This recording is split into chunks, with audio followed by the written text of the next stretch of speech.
Amén. Mientras estábamos adorando al Señor, mi hermano, el Señor me hablaba muy fuerte, mi corazón me traía muy fuerte, ¿cierto? Una historia que yo recuerdo haber leído y el Señor me la traía a la mente. Y era que había una vez, mi querido hermano, un joven caminando por la orilla de una playa. Y bueno, la marea, ¿cierto?, había arrojado hartas estrellas de mar al borde de la playa. Y este joven, ¿cierto?, se encontraba en la tarea de ir tomando estas estrellas y las devolvía al mar. Y después seguía caminando y tomaba otra estrella y la devolvía al mar. Y después tomaba otra estrella y la seguía devolviendo al mar.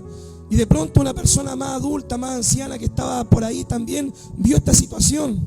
Y se acerca donde el joven y le dice: ¿qué estás haciendo, joven? Estoy, ¿cierto?, tirando la estrella al mar. Me dice: pero mira esta playa tan grande que es, tan amplia que es esta playa. Y está llena de estrellas a lo largo de toda esta playa. ¿Y tú crees de que eso va a marcar una diferencia en el ecosistema? ¿Va a marcar alguna diferencia, cierto? En algo que tú arrojes una estrella y la tiras al mar. Y el joven le dijo: mira, yo no sé si quizás podré lanzar todas estas estrellas nuevamente al mar, pero lo que sí sé, que en más de alguna de ellas yo voy a marcar una diferencia. Mi querido hermano, Dios nos ha escogido a nosotros con un propósito, con un plan, para que nosotros marquemos una diferencia en un mundo que está caído, en un mundo que está lleno de necesidad, en un mundo que no conoce al Señor, en un mundo que necesita oír la palabra del Señor. Y mira, querido hermano, yo no sé si Dios te va a usar a ti para ganar a multitudes o te va a usar para ganar a 2 o 3, pero en las vidas que Dios te use para ganar y para impactar con el Evangelio, va a marcar una diferencia en esas vidas, va a marcar un antes y un después. Cuando tú te dispongas en las manos del Señor para ser usado por Dios y predicar la palabra y salir al mundo y anunciar el Evangelio. Mi querido hermano, Dios no escogió a los más capacitados. Acá no estamos los más capacitados. En el mundo, mi querido hermano, hay gente muchísimo mejor que uno. Gente que tiene mejor léxico, que tiene mejor presentación personal, que hasta son más bonitos que uno, que hablan 2, 3, 4 idiomas, que tienen título universitario colgado en su pared, caleta de títulos. Pero el Señor decidió escogerte a ti. El Señor decidió escogerme a mí para cumplir una tarea de ir y predicar al Evangelio, de ir y ganar almas. Y esa es nuestra tarea, mi hermano querido. Y el Señor ilustra esto, ¿cierto?, con la vida de 12 hombres, hermano. 12 hombres comunes y corrientes, eran pescadores. No eran los doctores de la ley, no eran los escribas, no pertenecían a la aristocracia de la clase social en el pueblo de Israel. Eran pescadores, hombres comunes y corrientes, como tú y como yo. Hombres que tenían debilidades, hombres que tenían errores. Hombres que amaban a Dios, que creían en Dios, pero aún faltaba un proceso en sus vidas de discipulado, de formación. Y Jesucristo se dio el tiempo para invertir en estos hombres. Los llamó, los escogió, les enseñó, los preparó, los capacitó, les dio ejemplo y luego el Señor los envió para marcar la diferencia en la vida de hombres y mujeres que recibieran la palabra del Señor. Y mi querido hermano, yo te quería compartir esto porque la palabra de Dios precisamente el día de hoy nos toca hablar en el Evangelio de Mateo. Evangelio de Mateo en el capítulo 14, en el versículo 13. Y esta palabra a nosotros nos habla de la alimentación de 5.000 personas como menos, como mínimo 5.000 personas, porque acá se contaron solamente a los varones. No se contaron a las mujeres y a los niños. Curiosamente hoy en día, cierto, en la iglesia hay más mujeres que varones y niños. Amén. Así que gloria a Dios, mi hermano, por las hermanas también que tienen esa fidelidad con el Señor de buscar de Dios. Amén. Así que abra su Biblia, Evangelio de Mateo, capítulo 14. En el versículo 13 dice así: oyendo Jesús, se apartó de allí en una barca a un lugar desierto y apartado. Y cuando la gente lo oyó, le siguió a pie desde las ciudades. Y saliendo Jesús vio una gran multitud y tuvo compasión de ellos y sanó a los que de ellos estaban enfermos. Cuando anochecía se acercaron a él los discípulos y le dijeron: el lugar es desierto y la hora ya pasada. Despide a la multitud para que vayan a las aldeas y compren de comer. Jesús les dijo: no tienen necesidad de irse, dadles vosotros de comer. Y ellos le dijeron: no tenemos aquí sino 5 panes y 2 peces. Él les dijo: traédmelos acá. Entonces mandó a la gente a recostarse sobre la hierba, y tomando los 5 panes y los 2 peces, levantando los ojos al cielo, bendijo y partió, y dio los panes a los discípulos y los discípulos a la multitud. Y comieron todos y se saciaron, y recogieron lo que sobró de los pedazos, 12 cestas llenas. Y los que comieron fueron 5.000 hombres, sin contar las mujeres y los niños. Amén, mis queridos hermanos. ¿Qué es lo que tú tienes en tus manos que le puedes ofrecer al Señor? Quizás, mi hermano, como dijimos, no somos los más capacitados, no somos los más inteligentes. A mí me costó harto sacar el liceo, hermano querido. Esa fue la verdad. Yo era malo para estudiar, malo para estudiar. Yo conocí al Señor en mi adolescencia, ¿cierto? Cuando ya estaba entrando en primero medio, segundo medio, repetí una vez primero medio, repetí después tercero medio. Era malo para estudiar, mi hermano, ¿ya? Pero cuando conocí al Señor, el Señor activó algo en mí que me gustó estudiar. Ahora soy muy bueno para estudiar, pero estudiar teología, estudiar la Biblia, estudiar de la palabra del Señor. Para trabajar siempre he sido bueno, porque Dios no llama a santos flojos, Dios llama a gente trabajadora, mi hermano. Yo salí del liceo y me puse a trabajar al tiro, ni descanso tuve. Cuando estaba en el seminario, terminé de estudiar, llegué acá a Chile, ya venía viajando en el avión y me tenían trabajo, mi hermano. Porque Dios nos llama a santos flojos, Dios nos llama para trabajar en su obra. Dice la Biblia que la mies es mucha, mi hermano, los obreros son pocos. Entonces, si usted quiere trabajar en la obra del Señor, siempre hay lugar y siempre hay cosas que hacer. Basta solamente que usted abra un poquito los ojos, ¿cierto? Y se va a dar cuenta de la tremenda necesidad que hay en el mundo y cómo Dios quiere usar su vida. Pero Dios necesita una cosa: disposición. Como le dije, Dios no utiliza a los más capacitados, ni a los más sabios, ni a los más inteligentes. Dios utiliza gente que tenga disposición en sus manos, que le pueda decir al Señor: Señor, heme aquí, envíame a mí. Señor, yo no tengo todas las respuestas, yo no sé todas las cosas. Hay muchas cosas que quizás tengo que cambiar en mi vida todavía, pero si tú tienes a bien usar mi vida, úsame a mí, Señor, para poder bendecir a otras personas. A eso el Señor está buscando en el día de hoy. Espero que eso seamos algunos de nosotros, que le podamos decir al Señor: Señor, heme aquí, envíame a mí. De repente, mi hermano, la gente más capacitada, ya no es malo capacitarse a todo esto, pero de repente la gente más capacitada es la que no tiene tiempo, hermano. Es que no tengo mi trabajo, es que tengo que cumplir mis responsabilidades, no es que tengo mi trabajo y después tengo otro trabajo y después tengo otro trabajo, y no tienen tiempo para Dios, mi hermano. De repente la gente dice: no, voy a estudiar una carrera para servir a Dios. Estudian una carrera, ¿cierto? Y después se olvidan de Dios y se quedan con la carrera ganando plata. No digo que sea malo ir a la universidad o estudiar. Si lo pueden hacer los jóvenes, háganlo. Pero siempre, ¿cierto?, el foco debe ser uno servir y ministrar al Señor. Ocupar, ¿cierto?, las herramientas que Dios te permite tener en la vida para poder impactar la vida de otras personas. Porque al final de la historia, mi hermano querido, cuando nosotros partimos de este escenario de la vida, no nos llevamos nada. La casa, el auto, las propiedades, los títulos, todo eso queda acá. Y usted lo único que se lleva es cómo estuvo su relación con Dios. Es lo único que usted se lleva a la eternidad. Y también puede llevarse otra cosa: ¿a cuánta alma usted ganó para el Evangelio? ¿Cierto? Y la ayudó a conocer a Jesús un día. Por eso, mi hermano, como primer punto, Dios necesita gente. No importa que esté ilustrado o no, pero Dios necesita gente con disposición. Jesucristo en esta historia, ¿cierto?, nos habla de que se había apartado a un lugar desierto. ¿Por qué se había apartado el Señor a un lugar desierto? Porque el Señor había recibido una mala noticia. Si ustedes recordarán la enseñanza de la semana pasada, por eso es importante estudiar la Biblia por orden. La semana pasada, ¿qué habíamos visto? La muerte de Juan el Bautista. No había profeta ni hombre que se había levantado como Juan el Bautista para poder preparar el camino del Mesías. Y Jesucristo mismo dice: de los profetas y de los hombres de Dios no se ha levantado mayor profeta que Juan el Bautista. Juan el Bautista tenía un mensaje, hermano, duro, confrontador, un mensaje directo al hueso, a la médula. Ese era el mensaje que tenía Juan. Y por causa de ese mensaje no le había caído bien, ¿cierto?, al rey que estaba en ese tiempo, el rey Herodes. Él había caído en una relación pecaminosa, le había quitado la mujer a su hermano. Y Juan el Bautista fue y les dijo sus 4 verdades en la cara. Por causa de eso la mujer, ¿cierto?, instigó a que lo metieran preso. Estando preso, aprovechando el cumpleaños de su hija, pidió que a Juan le cortaran la cabeza. Y así termina el ministerio del que Jesucristo dice: no se ha levantado hombre como Juan el Bautista, otro profeta como él. De hecho, la Biblia dice: los profetas y la ley llegan hasta Juan. ¿Por qué? Porque Juan es el último profeta en anunciar la venida del Mesías.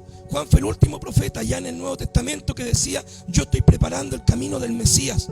Ahora, en este tiempo, que se entienda, sigue operando también el don de profecía, porque eso lo vemos en el libro de los Hechos, que había un profeta llamado Ágabo, y eso es tema, ¿cierto?, para otro estudio cuando estudiemos el libro de los Hechos, porque algunos no creen en esto. No creen en que Dios pueda hablar, ¿cierto?, una profecía, o que Dios puede sanar a alguien, o en el hablar en lengua. Algunos dejaron de creer en los dones milagrosos, pero eso es predicación para otro día, ¿ya? Entonces Jesucristo había recibido esta noticia. Juan el Bautista, aquel que había preparado el camino para él, ha muerto. A todo esto, Jesús con Juan el Bautista tenían un parentesco, dice la Biblia. María, ¿cierto?, con Elizabeth, que es la mamá de Juan, eran parientes. Entonces Jesús se estaba enfrentando a la muerte, mi hermano, de, por así decirlo, su antecesor, y también de un pariente. Y mi hermano querido, mira, yo no sé si te ha tocado vivir alguna vez la muerte de un ser querido. Yo creo que más de alguno que estamos aquí le ha tocado eso. Y cuán doloroso, y cuán triste, y cuán penoso es para uno cuando parte una persona que uno ama y que uno estima mucho. De repente, mi hermano,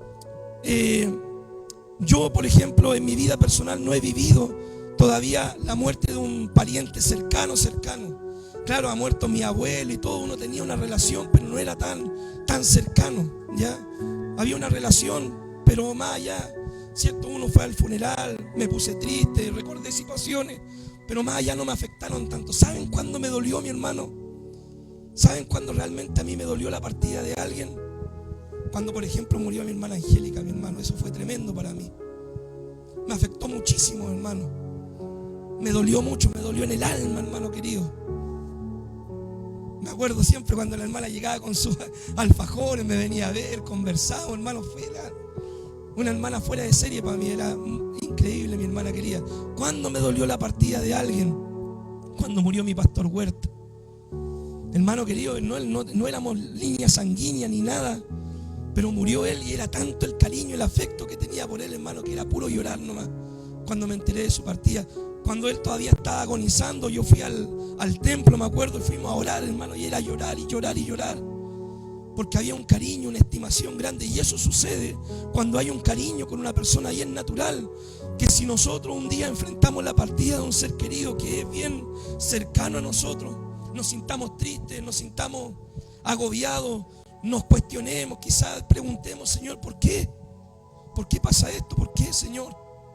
Y quizás esta fue la situación en la que Jesucristo se encontraba, porque Cristo, nosotros sabemos, es 100% Dios, pero también era 100% hombre. Jesucristo se cansaba, Jesucristo muchas veces se enojaba, Jesucristo muchas veces tenía hambre, y también Jesucristo sentía pena. Una vez, cuando vemos los sentimientos de Jesús en la Biblia, en una oportunidad dice que él tenía un amigo muy íntimo que se llamaba Lázaro. Y Lázaro, ¿cierto?, estaba agonizando. Le dijeron: anda a ver a Lázaro. Y Jesús se quedó 4 días más. Y cuando fue, ¿cierto?, se encontró con las hermanas de Lázaro, María y Marta, y le dijeron: Señor, si hubiera estado tan solamente aquí, hubieran marcado una diferencia. Y al verla llorando en el sepulcro, todo dice que se conmovió Jesús y lloró. Entonces ahí nosotros podemos ver que el Señor tiene sentimiento, y esto es maravilloso, hermano, porque el Señor nos puede entender a nosotros cuando pasamos por esas situaciones difíciles en la vida. El Señor te puede entender cuando tú estás viviendo un duelo, porque Él lo vivió. El Señor puede entender el rechazo, quizás, porque Él también lo vivió con su familia, cuando quizás muchas veces intentó predicarle y ellos no querían saber nada, y quizás hasta se burlaban de Él. El Señor puede entender todas las situaciones que nosotros vivimos, porque Él dice que la palabra que fue tentado en todo, pero pero Él no cometió pecado. Amén. Entonces, mi hermano querido, cuando llegó esta noticia, Jesús, al enterarse de la muerte de Juan, Él toma un tiempo. Dice que se va a un lugar desierto, ¿cierto? Para poder orar. El principio sería el siguiente, mi hermano. ¿Cómo enfrentamos nosotros las noticias difíciles cuando nos llegan? Algunos, cuando viene una noticia difícil, se van de la iglesia. Algunos, cuando están pasando un proceso, se enojan con Dios. Algunos, cuando muere un ser querido, ¿cierto?, cuestionan a Dios. ¿Y por qué, Señor, permitiste esto en mi vida? ¿Por qué, Señor, te lo llevaste? ¿Cómo enfrentas tú las situaciones difíciles que pasan en tu vida? ¿Cómo lo enfrentarías tú? Jesucristo nos da la clave.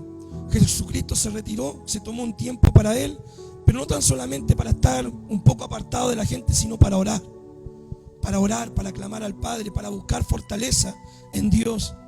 Mi hermano querido, cuando mi papá, ¿cierto?, estuvo agonizando por el tema del COVID, yo me acuerdo, hermano querido, que yo llegaba al hospital, al trabajo, ¿cierto?, muchas veces extremadamente cansado, muy cansado, hermano, porque en ese tiempo yo tenía que trabajar en la noche, tenía que estar a cargo de la iglesia y también, ¿cierto?, tenía que hacerme cargo de la carnicería. Estaba como 3x1, ¿cierto? Estaba ahí en todas partes, hermano.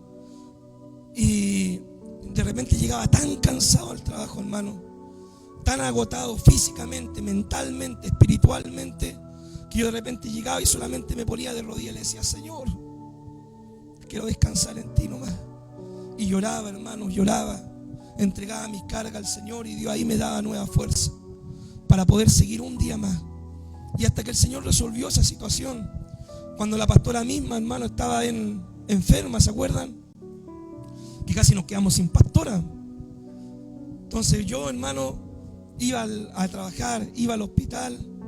Las cosas en la casa no las hice, ya, porque cuando la pastora llegó, hermano, pilló la casa desordenada y encima me retó. Pero igual yo venía igual al culto, hermano, venía al culto, y muchas veces los hermanos pues para mí que decían: ¿qué es lo que pasará con el pastor? Y yo venía vestido de negro, no sé si se acuerdan. Hermano, era tanta la pena, la tristeza que yo tenía, que yo me acuerdo, me ganaba ahí, empezaba el culto y solamente lloraba. Solamente lloraba y trataba de descansar en Dios. Porque, hermano querido, situaciones difíciles vamos a pasar en la vida. Vamos a vivir el rechazo, vamos a vivir la pena, la tristeza, la partida de un ser querido. Tú tienes que estar preparado para eso, porque eso es parte de la vida. Pero el tema es cómo tú lo vas a enfrentar. El tema es que si tú vas a renegar con Dios, te va a ir de la iglesia, te vas a enojar, vas a dejar tu ministerio. El tema es cómo vas a enfrentarlo. Hay pastores, hermano, que cuando muere su cónyuge abandonan el ministerio. Hay pastores, ¿cierto?, que no siguen en el ministerio, que cierran la iglesia porque murió un familiar o murió alguien y no se pueden reponer de eso. ¿Por qué? Porque muchas veces no encuentran la fuerza que necesitan encontrar solamente en Jesús. Porque, como decíamos en la alabanza, no hay lugar más alto que estar a los pies de Cristo. Entonces, mi hermano querido, cuando pases por situaciones, por malas noticias, acuérdate siempre que Jesús oró para darnos un ejemplo a nosotros, para cómo debíamos enfrentar nosotros esas situaciones. Amén. Pero ¿qué es lo que había? Las personas buscaban a Jesús, ¿cierto? Dice la palabra de que Jesús se quiso retirar un tiempo, pero las personas iban a buscar a Jesús. Jesús oró, ¿cierto?, y se fortaleció. ¿Por qué? Porque el trabajo, hermano, debía seguirse haciendo. Aún había gente que salvar, aún había gente que ministrar, aún había enfermos que sanar, aún había gente con hambre a la cual alimentar, aún había casas que visitar. Y el trabajo debe continuar, mi hermano. Dice que la gente va, ¿cierto?, a interrumpir este descanso que tenía el Señor, porque ellos tenían necesidad. Y, hermano querido, lo que movía a Jesús a poder Él ministrar era solamente el amor. Ese era el motor que tenía el ministerio de Jesús, la compasión. Porque dice la palabra que cuando vio las multitudes, ¿qué es lo que tuvo Él? Compasión, tuvo amor, compasión por las almas. Al ver personas enfermas, al ver personas en necesidad, Al ver personas quizás que estaban también pasando situaciones difíciles, Él tuvo amor, tuvo compasión. Y eso lo motivó, hermano, a dejar quizá a un lado sus asuntos personales para poder ponerse a ministrar en el nombre del Padre. Amén. Entonces, Juan había partido. Ahora, cierto, estaba en gloria. Pero acá en la tierra aún había mucha necesidad. Porque, mi hermano querido, cuando un cristiano parte, ¿qué es lo que pasa? Se va a la gloria, ¿sí o no? Cuando un cristiano parte, va a la gloria, a descansar, hermano. De hecho, la palabra de Dios dice: estimada es a los ojos del Señor la muerte de los santos. Un cristiano, hermano, que parta es un cristiano que va a una eternidad con Dios, a disfrutar, a gozarse, a alegrarse, a gozar todas las bendiciones que Dios tiene para sus hijos. Entonces Juan había corrido la carrera, había peleado la batalla, había llegado al final de su ministerio y ahora él estaba disfrutando. Pero acá en la tierra había aún necesidad por hacer. Acá en la tierra aún habían cosas, ¿cierto?, que se debían resolver. Habían personas enfermas, había una multitud hambrienta y Jesucristo estaba, ¿cierto?, para poder obrar en las necesidades de las personas. ¿Qué necesidades nosotros, si abrimos un poquito el ojo, qué necesidades podemos ver nosotros a nuestro alrededor? Porque acá había una necesidad, ¿cierto?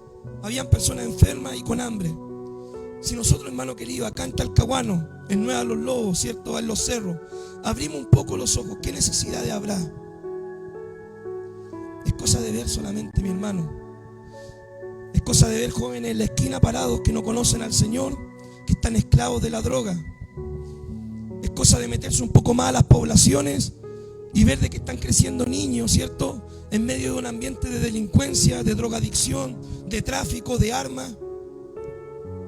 Es cosa, mi hermano, solamente de ir un día al hospital y ver la necesidad que hay en cada una de esas camas, personas enfermas que necesitan, muchas de ellas, conocer al Señor, que necesitan que oren por sus vidas, porque quizás, mi hermano querido, tú no lo sabes, puede ser la última oración que tú hagas por ellos.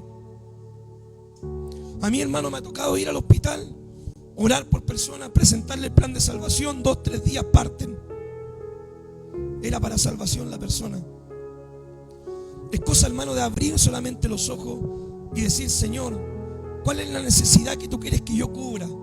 ¿Cuál es la necesidad en la cual tú me quieres usar para poder ministrar en tu nombre y ser de bendición a otras personas? Hay matrimonios, hermano, que se están separando. Familias, ¿cierto?, que están en conflicto. Y Dios quiere usarte, ¿cierto?, para poder ministrar esas necesidades. Dios, hermano, te llamó para trabajar en la obra. Para trabajar en la obra del Señor. Trabajar en la iglesia, mi hermano querido, no es solamente predicar desde un púlpito. No es solamente coordinar. No es solamente estar en la música o ser portero. Trabajar en la obra del Señor no es solamente hacer un plato único 2, 3 veces en el año. Eso no es trabajar en la obra. Trabajar en la obra, hermano, es ir donde está la necesidad de la gente.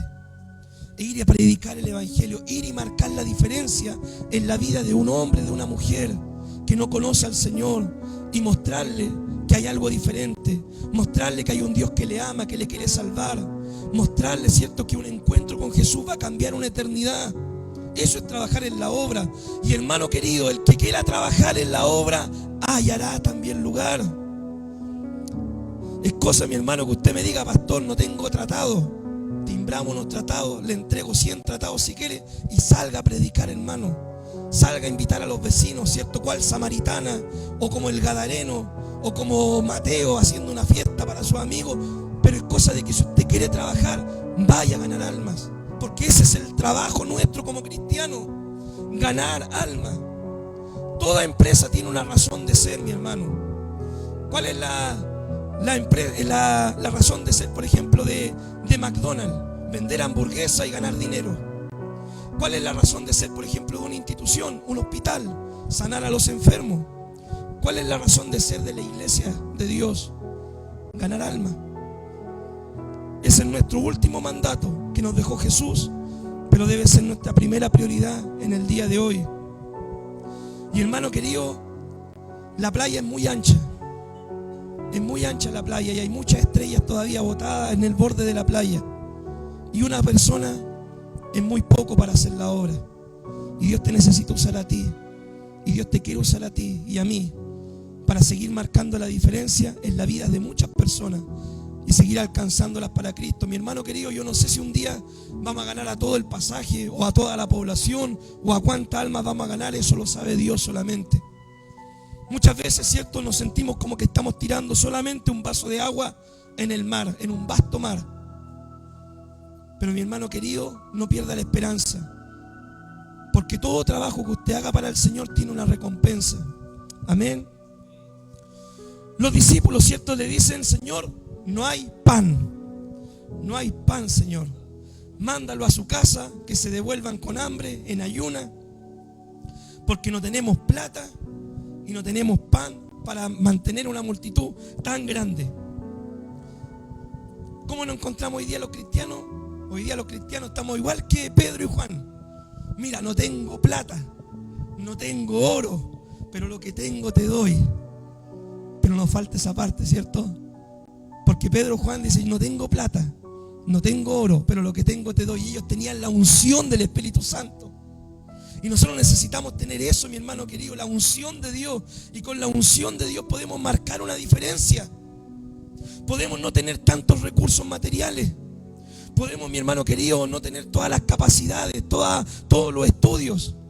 Pero podemos, cierto, tener la unción del Espíritu Santo. Y eso bastará para marcar la diferencia en un mundo caído, en un mundo que necesita. Los discípulos le dicen a Jesús que despida a la multitud, ¿cierto? Porque no tienen los recursos para poder alimentarles. Y a veces nosotros dejamos de ministrar a las personas porque creemos o nos ponemos la excusa y decimos: no tengo tiempo, no tengo plata. No, es que para hacer esto necesito plata. No, es que para hacer esto otro necesito tiempo. Y a veces no tenemos tiempo, no tenemos plata. Esas son siempre nuestras excusas. Cuando alguien me dice: pastor, yo no tengo tiempo para orar, ¿cierto? De repente un día le preguntaron a unos jóvenes, ¿cierto? ¿Por qué no oran? Es que no tengo tiempo. Hermano querido, ¿qué más va a ser cuando seamos adultos? No tengo tiempo. Mira, el otro día me había quedado a dormir en la casa, ¿cierto? Y el Señor me despertó como 4 veces en la noche. Me despertó así como cada 2 horas me iba despertando. Me despertaba y yo, ¿qué es lo que hacía? Me ponía a orar. Ahí calladito nomás, ¿cierto? La Azul estaba al lado. Y yo oraba al Señor. Me quedaba dormido. Después volví a despertar y seguía orando. Me quedaba dormido. Después volví a despertar y así. No hay tiempo para orar. O no nos hacemos el tiempo para orar. Ayer estábamos viajando en bus, hermano, de Chillán a Concepción. Yo llegué, ¿cierto? Me acomodé, me senté en mi asiento. Y ahí cerré los ojos, hermano, y me vine orando el camino. No hay tiempo para orar. O no nos hacemos el tiempo para orar. Cuando tú vas al liceo, te puedes ir orando en la micro. Pero muchas veces nosotros preferimos irnos viendo el TikTok, viendo los mensajes, el WhatsApp, viendo un video en Facebook, riéndonos de los reels, ¿cierto? De las cosas divertidas, escribiendo con los compañeros, con los amigos. No nos hacemos el tiempo para orar. Pero tiempo tenemos. En la iglesia tenemos todas las veces un tiempo, casi todos los días un tiempo de oración. De lunes a miércoles, los jueves a las 6 de la mañana, los domingos a las 8 de la mañana. Siempre tenemos un tiempo para orar.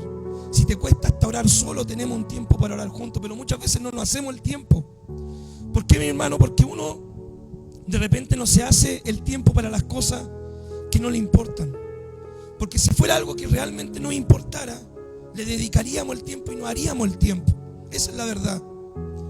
Si a ti te importa estudiar la palabra, te va a hacer el tiempo para estudiar la palabra. Si a ti te importa y realmente lo que cantábamos de que Jesucristo es lo más grande y que no hay lugar más alto para que estar a sus pies, tú te vas a hacer el tiempo para orar. Si para ti Jesús es lo más importante, tú te vas a hacer el tiempo para llegar a la iglesia. Pero si Jesús es algo secundario en tu vida, terciario en tu vida, no vas a tener tiempo para Dios. No vas a tener recursos tampoco porque ofrecerle al Señor. El Señor a nosotros nos ha dado, hermano, 3 recursos. Nos ha dado tiempo, nos ha dado dinero y nos ha dado dones. Esos son los 3 recursos que Dios nos dio: tiempo, dinero y dones. Entonces, si Dios es prioridad en tu vida, tú vas a ocupar tu tiempo, tus recursos, tus dones en la obra del Señor. Acá los discípulos decían: no tenemos dinero para mantener una multitud. Jesucristo le dijo: mira, no me importa que me traigan el sueldo completo, le dijo Jesús. ¿Qué es lo que tienen en mano? Señor, tenemos 5 panes, 2 pescados. Eso era solamente lo que tenían. Jesús no le pidió el 100%, ni el 10%, ni el 1%. Le dijo: ¿qué tienes a mano solamente? 5 panes, 2 peces. ¿Qué es lo que tienes tú en mano el día de hoy? ¿Cuáles son tus recursos que tienes en mano? Señor, tengo quizá 1 hora libre a la semana. Yo creo, hermano querido, sinceramente, que todos podemos decir: por lo menos yo tengo 1 hora que ofrecerle al Señor en la semana. Si ya ustedes dicen: es que estoy tan ocupado que trabajo 24/7, hermano querido, yo te diría: quizás busca otro trabajo para dedicarle tiempo al Señor.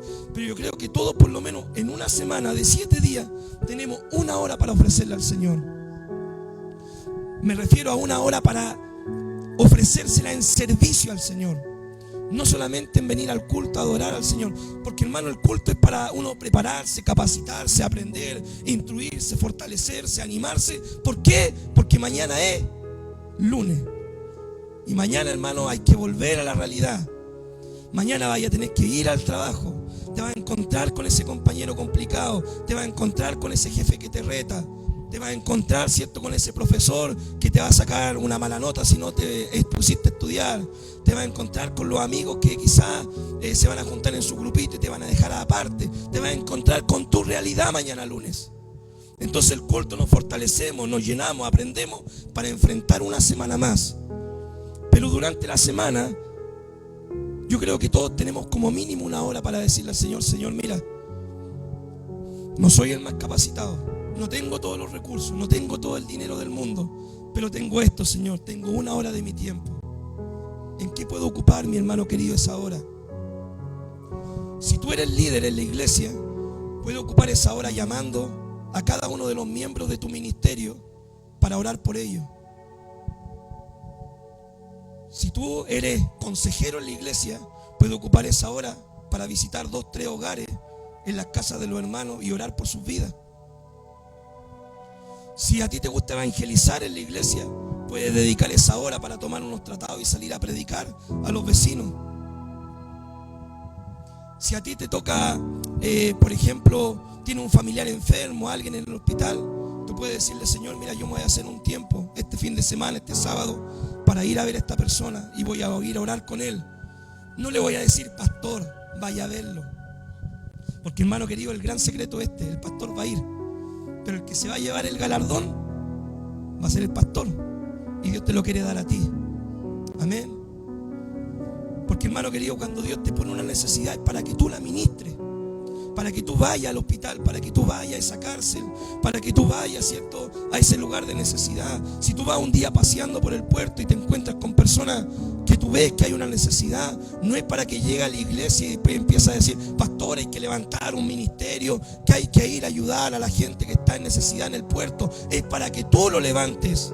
Es para que tú ores al Señor, porque Dios te lo mostró a ti para tú ir a cubrir esa necesidad. Porque muchas veces, hermanos, somos expertos nosotros en decir: la iglesia de Dios tiene que hacer esto, la iglesia de Dios tiene que hacer esto otro, es que la iglesia tiene que estar acá, es que la iglesia tiene que ir para allá, es que la iglesia tiene que estar acá. Y la iglesia de Dios eres tú. Tú eres la iglesia de Dios. Y Dios a ti te quiere llevar a los lugares de necesidad.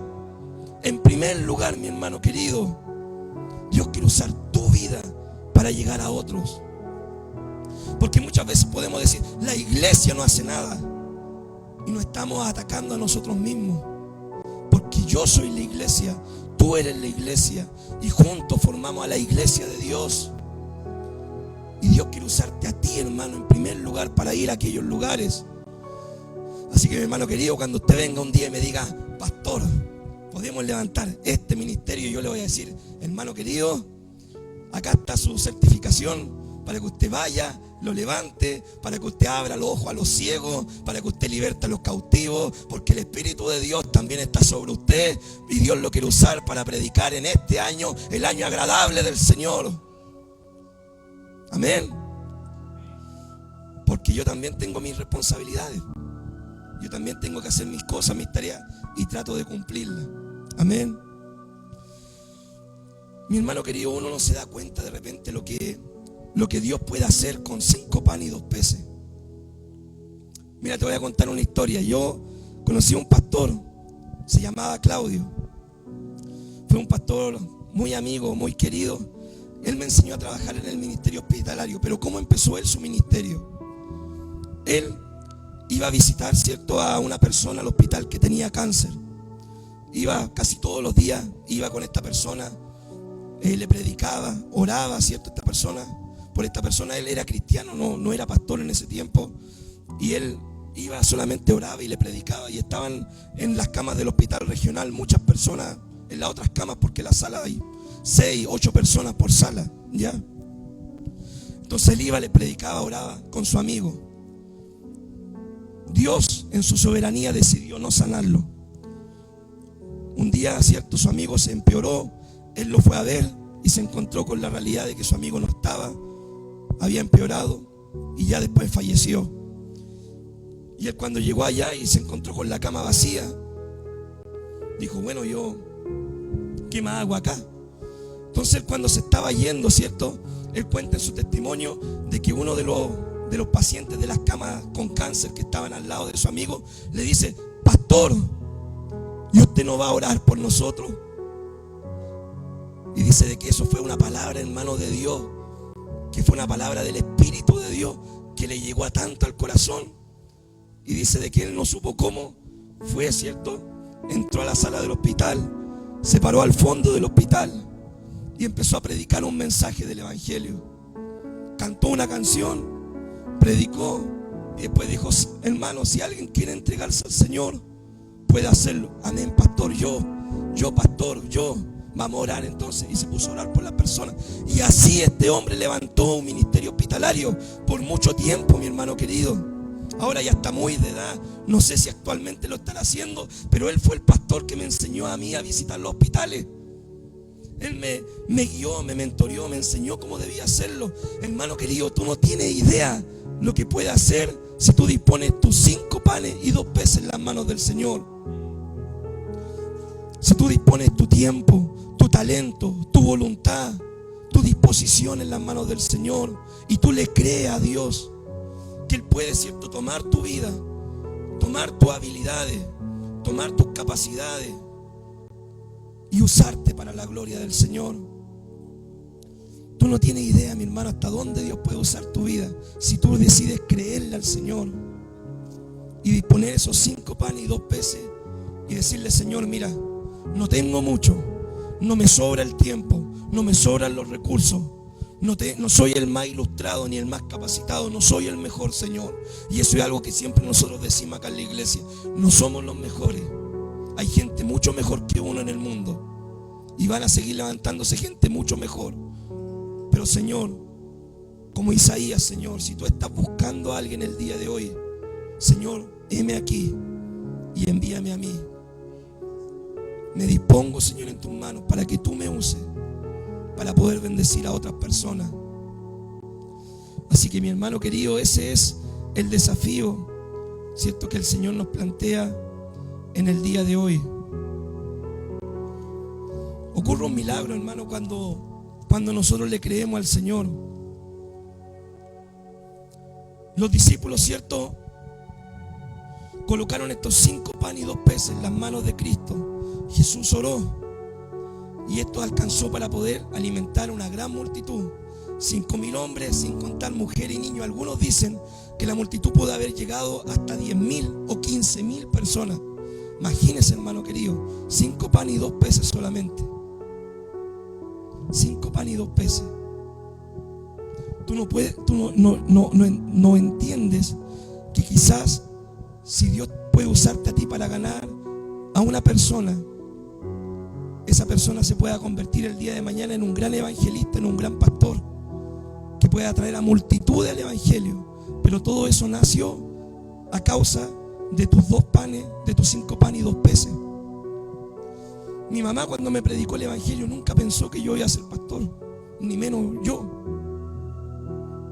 Y Dios a uno lo ha usado para ganar a otro. Y Dios ha ganado a otro y ha ganado a otro. Y así. Porque el evangelio se multiplica, mi hermano. Cuando tú colocas, ¿cierto?, tu poco tiempo en las manos del Señor, tus pocos recursos en las manos de Dios, ocurre el milagro. Cuando tú le crees al Señor y le dices: Señor, mira, yo dispongo de esto para que tú me uses, va a ocurrir el milagro. Tienes que creerlo, hermano, porque el milagro va a ocurrir. Va a ocurrir. Tú vas a ver almas salvadas. Tú vas a ver gente sanada. Dios te va a usar para llevar la palabra a otro. El milagro va a empezar a ocurrir si tú le crees al Señor. Y el milagro, hermano, puede ser tan grande que puede alimentar a una gran multitud.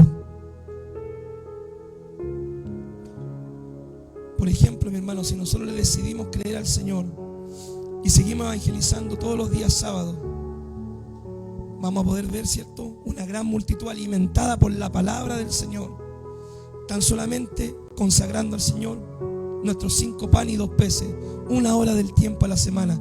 ¿Qué más fuera, mi hermano, si nosotros cada día de la semana le ofreciéramos al Señor 5 panes y 2 peces? Después, ¿cierto?, decir: Señor, mira, tengo 1 hora para servirte a la semana, pero yo esta semana quiero salir 2 veces a evangelizar, 3 veces a evangelizar, 4 veces a evangelizar. Señor, ahora quiero salir todos los días a evangelizar. Hubo un hombre que una vez hizo esto. Fue uno de los evangelistas más grandes, ¿cierto?, en el mundo. Búsquelo después en internet.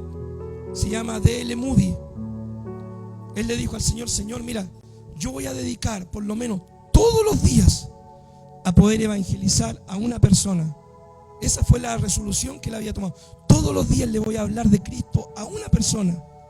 Él no dijo: le voy a hablar a 100, ni a 200, ni a 300, a una sola persona. Cuenta una historia este evangelista de que un día estaba muy de noche, se había ido a acostar y el Espíritu Santo le recuerda: no has predicado el evangelio al alma que me prometiste. Dice que el más que rápido se viste, ¿cierto?, un día de invierno allá en esos países, y sale a la calle. No había un alma, hermano, en la calle. No había nadie. Nadie. Estaba nevando. Y él ahí abrigado, ¿cierto?, empezó a caminar a ver si encontraba a alguien. No había nadie. De pronto, mi hermano vio un letrero, ¿cierto?, con de una persona que estaba fuera de un hotel, ¿cierto?, la imagen de un hombre, de esos como típicos que ponen los afiches publicitarios. Y él dice: bueno, no encuentro a nadie, voy a tener que predicarle al letrero solamente. Y empieza a predicarle y le habla al letrero, ¿cierto?, y le predica el evangelio, y después se va. Después, en un testimonio de la iglesia, dicen: mira, yo estaba atrás de la puerta del hotel y escuché que alguien predicaba y le predicaba a alguien del evangelio, y me conmovieron tanto sus palabras que decidí aceptar al Señor y acercarme a la iglesia. Imagínense, mi hermano querido. Hay otro testimonio más igual, el del caballo. ¿Se lo saben eso, no? Hay una vez, el hermano Pablo se lo sabe, yo creo. El del caballo, había un hombre, ¿cierto?, que igual tenía esta misma resolución de ir y predicar el evangelio. Y salió a predicar, ¿cierto?, y no encontraba a nadie. Y de repente, ¿cierto?, ahí en una plaza había un caballo. Y le dijo: bueno, voy a predicarle al caballo. Y le predicó al caballo, que se convirtiera el caballo. Y todo: caballo, tenés que arrepentirte. Y todo: caballo, tenés que buscar de Dios. Y todo: caballo, le dijo: tenés que llegar a la iglesia, porque tú, caballo, que Dios te quiere salvar, caballo. Y todo. Y después, ¿cierto?, en la iglesia, los días después, llega uno de los patos malos, ¿cierto?, ahí de la población y todo. Adivinen cómo le decían: el caballo. Y llegó y se convirtió, ¿cierto? Pero, hermano querido, son historias, ¿cierto? Mi hermano querido, a lo que quiero llegar: créele al Señor. Dispone tus 5 panes y 2 peces en las manos de Dios para que Dios pueda usarte. Amén. Vamos a cantar alabanza, ¿cierto?, al Señor, para después, ¿cierto?, orar.